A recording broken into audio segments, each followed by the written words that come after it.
आज आप सुने पुत्रादा एकादशी व्रत कथा।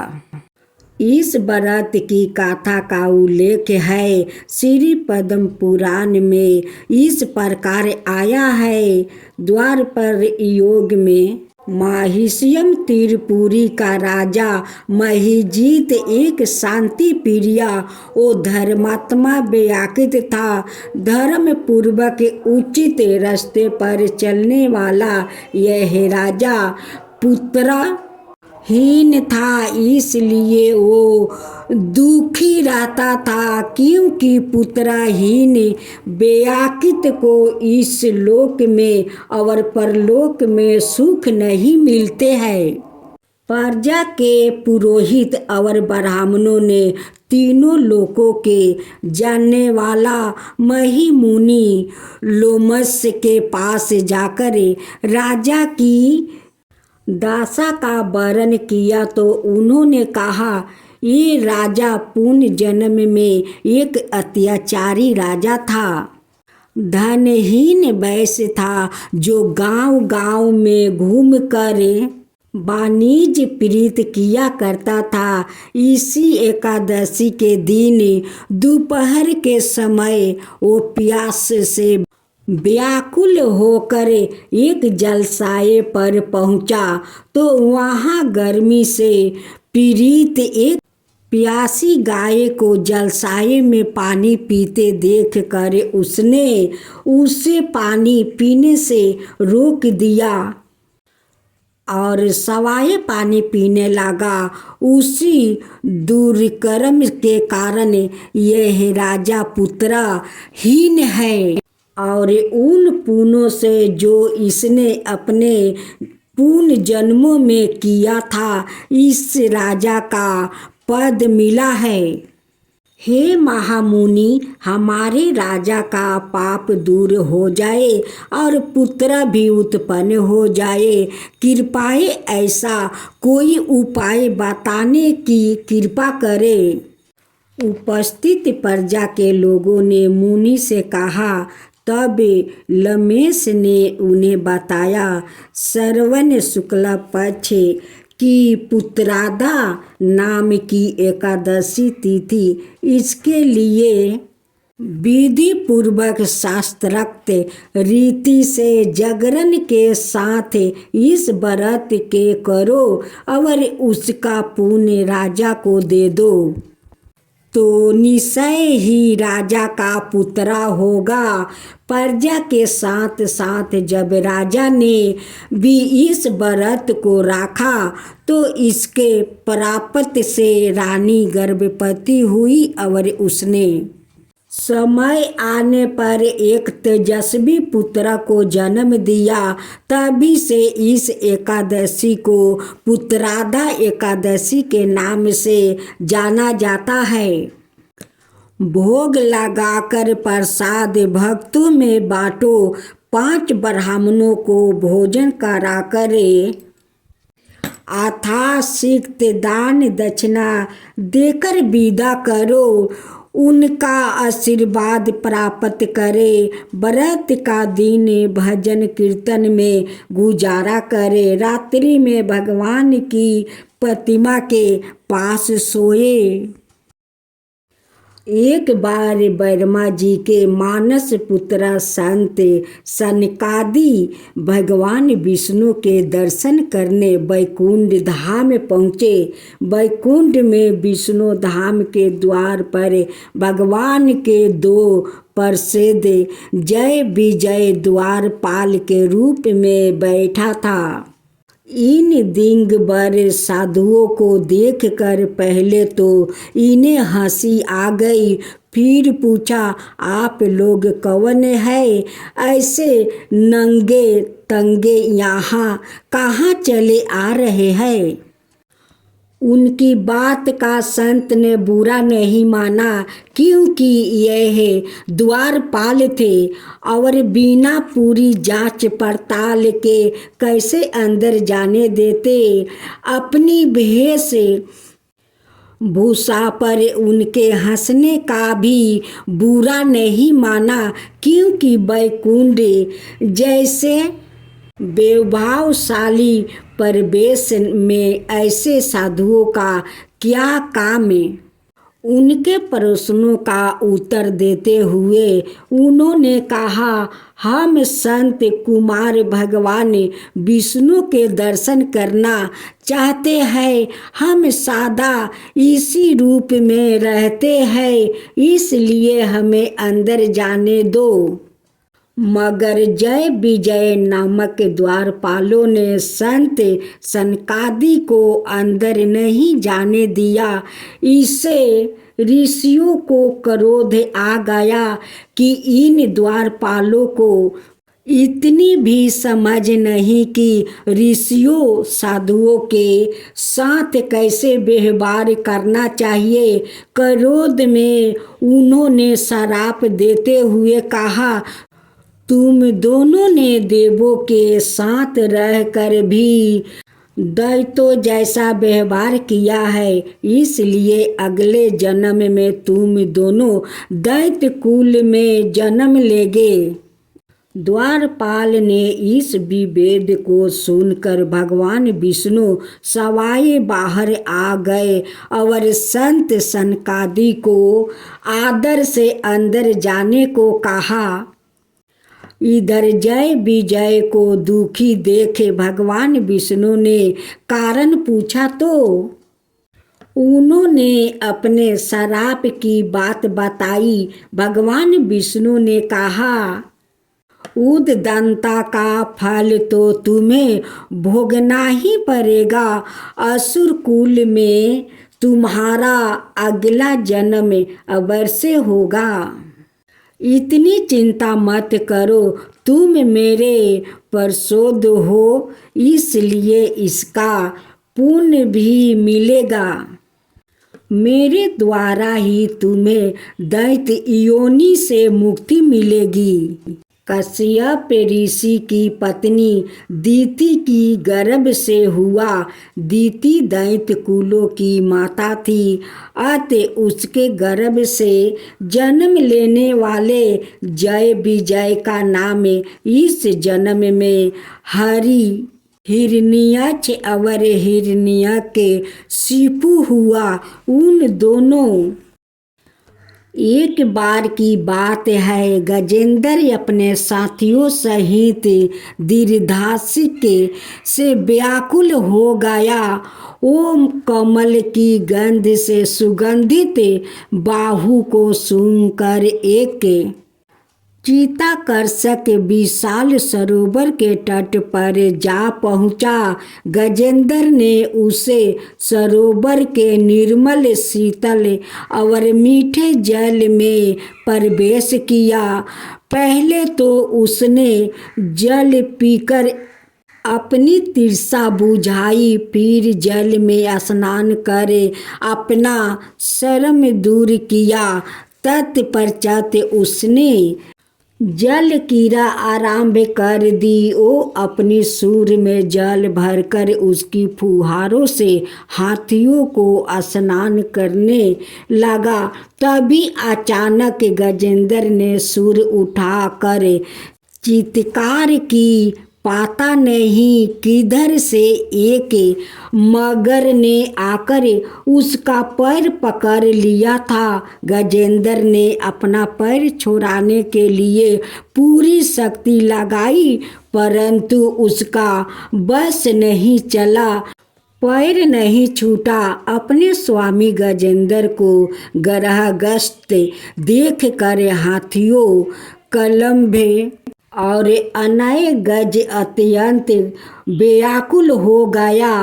वो सूर उठाकर चीघरने लगा और गजेंद्र को बचाने के लिए सरोवर के भीतर बाहर दौड़ने लगे।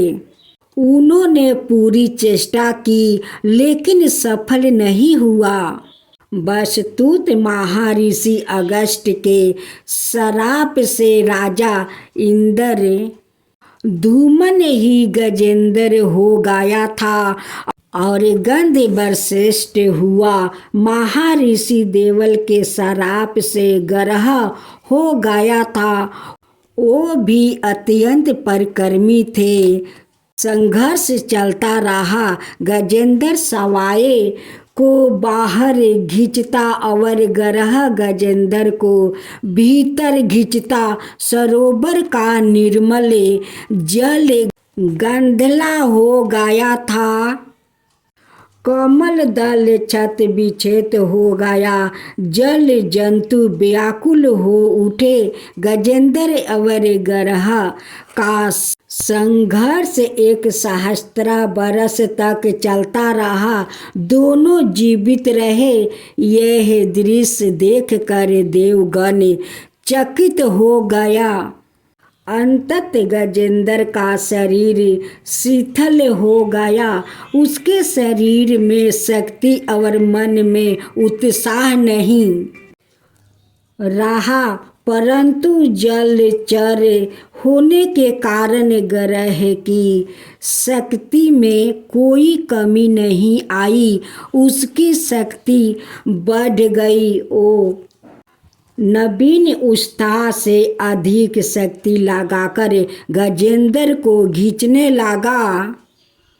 असमर्थ गजेंद्र के प्राण संकट में पड़ गया। उसकी शक्ति और पराक्रम का अहंकार चूर चूर हो गया।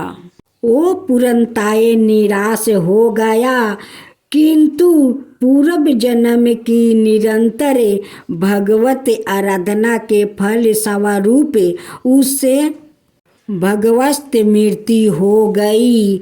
उसने निश्चय किया कि मैं कराल काल के भय से चराचर प्राणियों के शरण सबर समस्त प्रभु की शरण ग्रहण करता हूँ। इस निश्चित के साथ गजेंद्र मन को एक ग्रह कर पूर्व जन्म में सीखे श्रेष्ठ स्तोत्र द्वार परम प्रभु की स्तुति करने लगा। गजेंद्र की स्तुति सुनकर सबरतम सबर देव रूप भगवान विष्णु प्रकट हो गए। गजेंद्र को पीड़ित देखकर भगवान विष्णु गरुड़ पर आरूढ़ होकर अत्यंत शीघ्रता से उकत सरोवर के तट पर पहुँचे।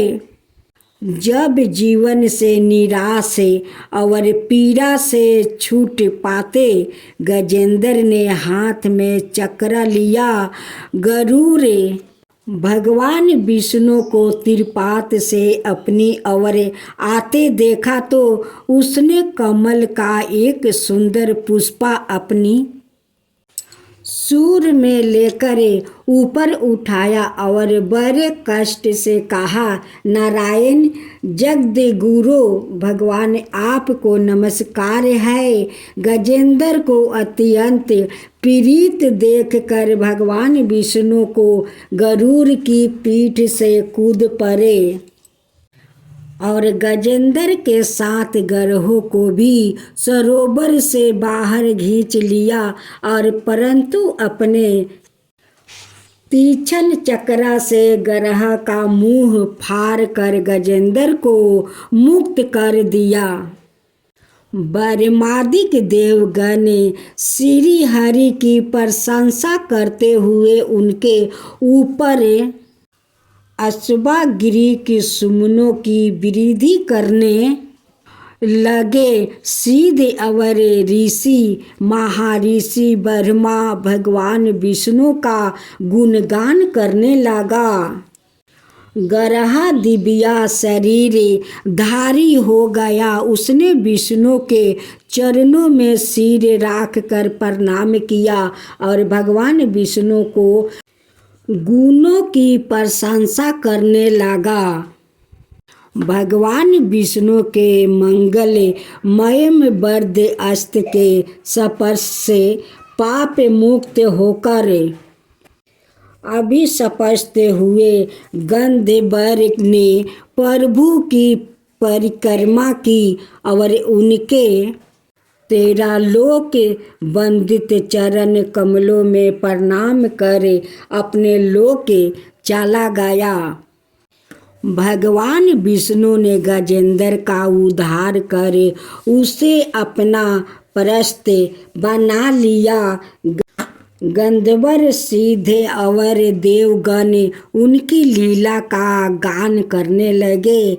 गजेंद्र की स्तुति से प्रसन्न होकर भगवान विष्णु ने सबके समक्ष कहा, प्यारे गजेंद्र, जो लोग ब्रह्मा मुहूर्त में उठकर तुम्हारी की हुई स्तुति से मेरा स्तवन करेगा, उन्हें मैं मृत्यु के समय निर्मल बुद्धि का दान करूँगा। यह कहकर भगवान विष्णु ने प्रसिद्ध रूप में गजेंद्र को साथ लिया और गरुड़ रूढ़ होकर अपने दिव्या धाम को चले गए। आज आप सुने मकर संक्रांति धर्मराज की कहानी। एक समय की बात है जब पृथ्वी लोक पर बाबरू वाहन नामक एक राजा हुआ करता था। उनका राज्य बड़ा ही सुखद था, समुंदर था एवं राजा भी बड़े दयालु थे। इस राज्य में एक ब्राह्मण हरिदास भी निवास करता था।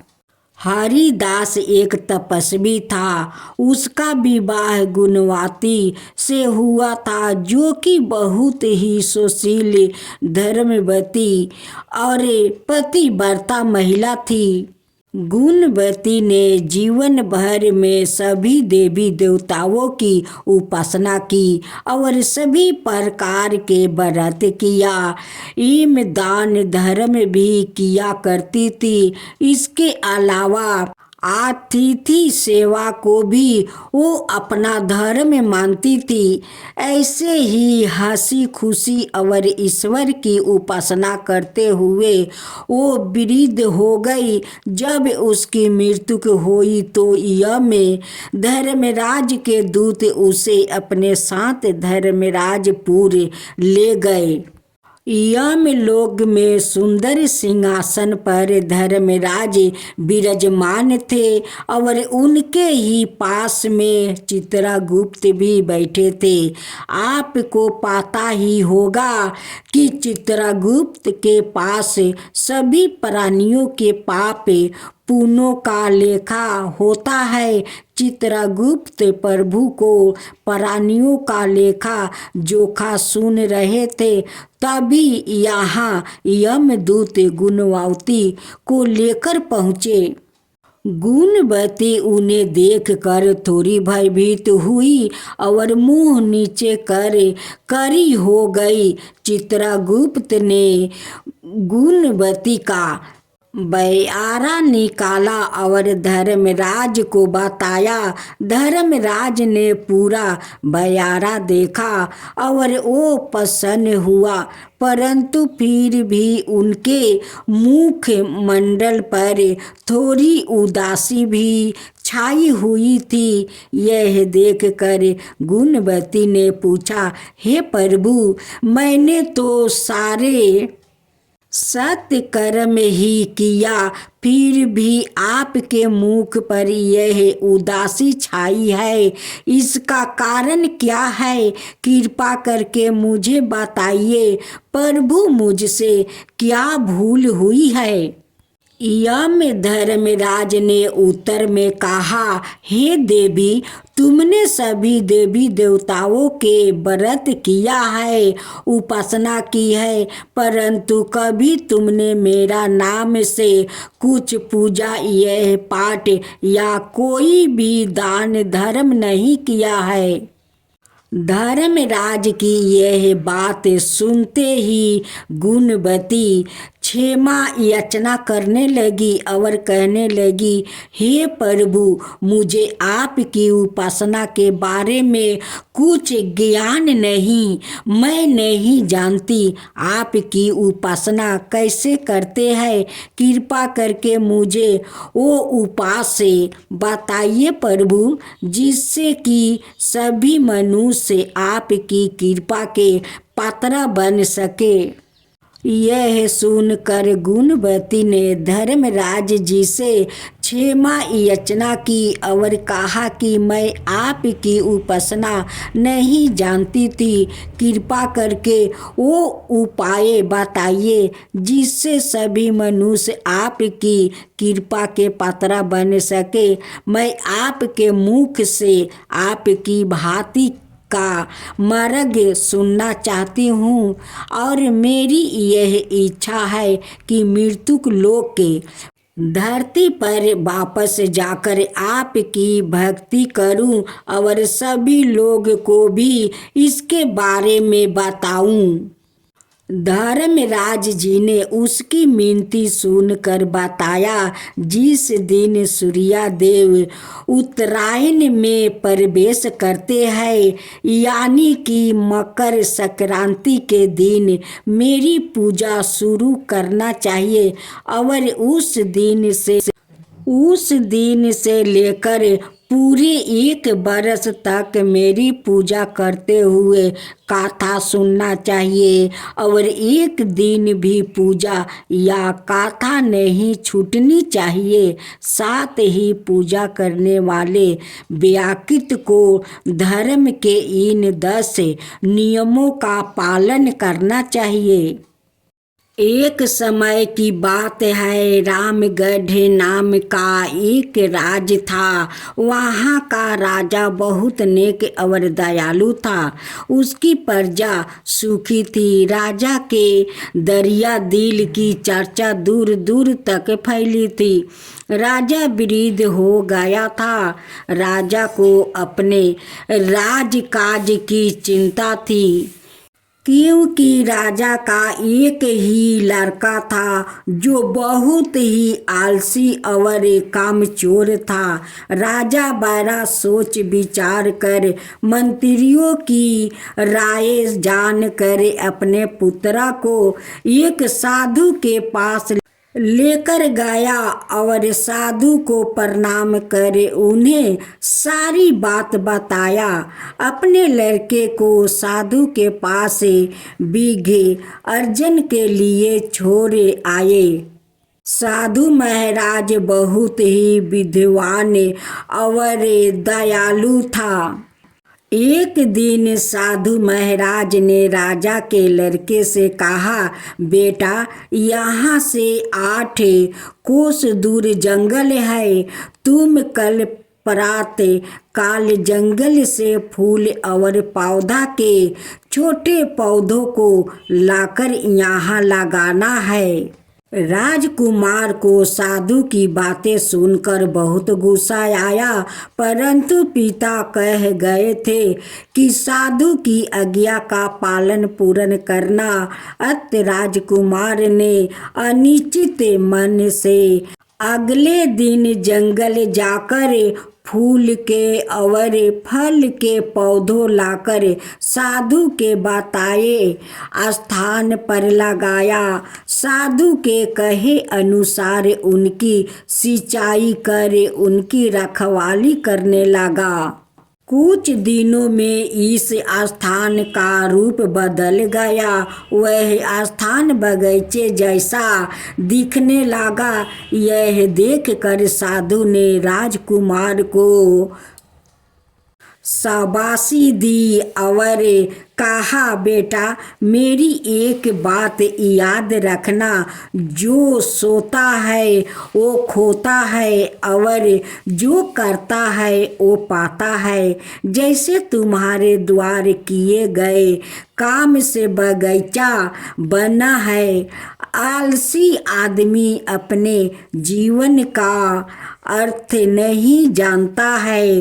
राजकुमार को काम काज के बारे में ही नहीं, अपने जीवन का भी अर्थ समझ में आ गया। साधु ने जब राजकुमार राजा को सौंपा और राजकुमार के किए कार्यों का बखान किया तो राजा की खुशी के आंसू गिर पड़े। राजा ने कहा, साधु महाराज, आपने मेरे लड़के को जीवन का अर्थ बता दिया है। राजा साधु महाराज के आगे नतमस्तक हो गया।